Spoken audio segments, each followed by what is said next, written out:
দেশের মাটিতে ওয়েস্ট ইন্ডিজের বিরুদ্ধে খেলে নিজের 200তম টেস্ট ম্যাচের ইতিহাস সৃষ্টি করবেন সচিন তেন্ডুলকর। ভারতীয় দর্শকদের সামনে সচিনের মাইলস্টোন সৃষ্টির কথা মাথায় রেখেই ওয়েস্ট ইন্ডিজ সিরিজে খুব শীঘ্রই শিলমোহর দেবে বিসিসিআই। তবে বোর্ডের এই ধরনের সিদ্ধান্তের বিরুদ্ধে প্রশ্ন তুলেছেন 83 বিশ্বকাপ দলের অন্যতম সদস্য কীর্তি আজাদ। তিনি জানিয়েছেন, ওয়েস্ট ইন্ডিজ সিরিজ সচিনের সম্মানের জন্য আয়োজিত হলেও বিসিসিআই তার ইচ্ছে মতো যা খুশি করে থাকে, আর এ ব্যাপারে ঘোর আপত্তি কীর্তি আজাদের।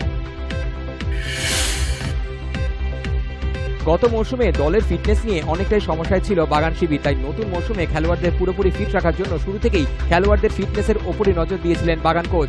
আর সোমবারের অনুশীলনেও তার প্রভাব দেখা গেল বাগান শিবিরে। এদিন মোহনবাগানের নিজস্ব মাঠেই অনুশীলন করলেন বাগান দল, আর সেখানেই খেলোয়াড়দের এক নতুন কৌশলের মাধ্যমে অনুশীলন করালেন কোচ করিম। বল ছাড়া 3 জন করে খেলোয়াড় ভাগ করে খেলোয়াড়দের পাসিং প্র্যাকটিস করান কোচ করিম বেন শরীফা। এই ধরনের অনুশীলনে খেলোয়াড়দের ফিটনেস ঘাটতি কমে বলে জানালেন বাগান কোচ। কলকাতা 3 প্রধান তাদের প্রাক মৌসুম অনুশীলন প্রায় শেষ করে ফেলেছে। ডুরান্ড কিংবা কলকাতা প্রিমিয়ার লিগে মাঠে নামার জন্য 3 প্রধানই তৈরি, কিন্তু ইউনাইটেড স্পোর্টিং এবার পরিস্থিতির শিকার হয়ে পিছিয়ে পড়েছে। এই মুহূর্তে তারা কল্যাণী স্টেডিয়ামে প্র্যাকটিসে ব্যস্ত। কোচ এলকো স্যাটোরি ফুটবলারদের দ্রুত ম্যাচ ফিট করতে শারীরিক কসরতের সাথে অনুশীলন ম্যাচও খেলাচ্ছেন। দলের অন্যতম প্রাণভোমরা র্যান্টি মার্টিন্স জানিয়েছেন, অন্যান্য দলের তুলনায় তারা এই মুহূর্তে বেশ কিছুটা পিছিয়ে, তবে মৌসুমের শেষে তারা ট্রফির আলোয় থাকতে চান। পাকিস্তানের বিরুদ্ধে জয়ের পর ভারতের প্রতিপক্ষ এবার বাংলাদেশ। সাফ কাপের দ্বিতীয় ম্যাচে মাঠে নামার আগে ভারতীয় দল অবশ্য প্রথম ম্যাচের ভুল শুধরে নিতে চায়। প্রাথমিক পর্বে পরপর 2টো জয় মানেই শেষ 4 জায়গায় পাকা। তবে উইম কোভারম্যান্সের ছেলেরা বাংলাদেশের বিরুদ্ধে 3 পয়েন্ট পেয়েই খুশি থাকতে চায় না, পাশাপাশি পারফরমেন্সের উন্নতিও চায় ভারতীয় দল। আইপিএলের মতোই বড় সাফল্য অর্জন করবে ইন্ডিয়ান ব্যাডমিন্টন লিগ, এমনটাই মনে করেন সাইনা নেহওয়াল।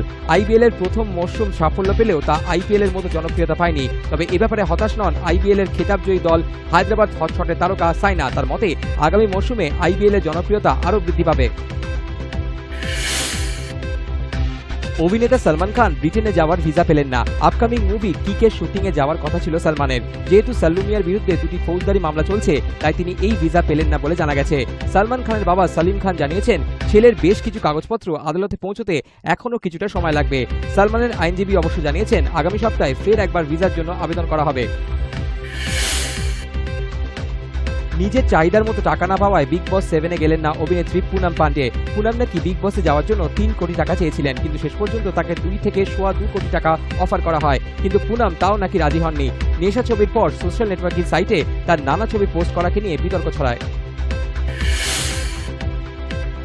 তার ফিগার এই মুহূর্তে বিকিনি পরবার উপযুক্ত নয় বলেই মনে করেন অভিনেত্রী পরিণীতি চোপড়া স্বয়ং, কারণ এখনও তিনি বেশ কিছুটা ওভারওয়েট বলেই তার দাবি। যদিও পরিণীতি তার হট ফিগার দেখাতে কোনো ছুতমার্গিতায় ভোগেন না। ছবিতে বোল্ড রোল করতে অবশ্য ওর কোনো অসুবিধা নেই, তবে তিনি তার নিজের অভিনয় ক্ষমতা জানেন। এর বাইরে গিয়ে তিনি কোনো রোলে অভিনয় করবেন না বলেই জানিয়েছেন সুদ্দেশী রোম্যান্সের অভিনেত্রী পরিণীতি। অভিনেত্রী সুস্মিতা সেন এবার আবার ফিরতে চান অভিনয়। এক স্যালনের উদ্বোধনে এসে তিনি নিজের মনের কথা জানালেন। শেষ তিনি 2010 সালে নো প্রবলেম ছবিতে অভিনয় করেছিলেন। এবার তিনি জানিয়েছেন যে কোনো মহিলার জীবন কেন্দ্রিক ছবিতে কাজ করতে চান। উদাহরণ হিসেবে জানিয়েছেন শ্রীদেবীর ইংলিশ বিংলিশ ছবির কথা। মাদ্রাজ কাফের মতো রাজনৈতিক ছবি বলিউডে আরও তৈরি হবে, এমনই আশা প্রকাশ করলেন ছবির পরিচালক সুজিত সরকার। ছবিটি বানাতে তার দীর্ঘ 6 বছর সময় লেগেছে। এই ছবির গল্প রাজীব গান্ধীর মৃত্যুতে প্রভাকরণের ভূমিকা নিয়ে। এই ছবির রিলিজ দক্ষিণে বাধা পেয়েছে, তবে পরিচালক ভীষণ খুশি যে মাদ্রাজ ক্যাফের মতো একটা ছবি বানাতে পেরে।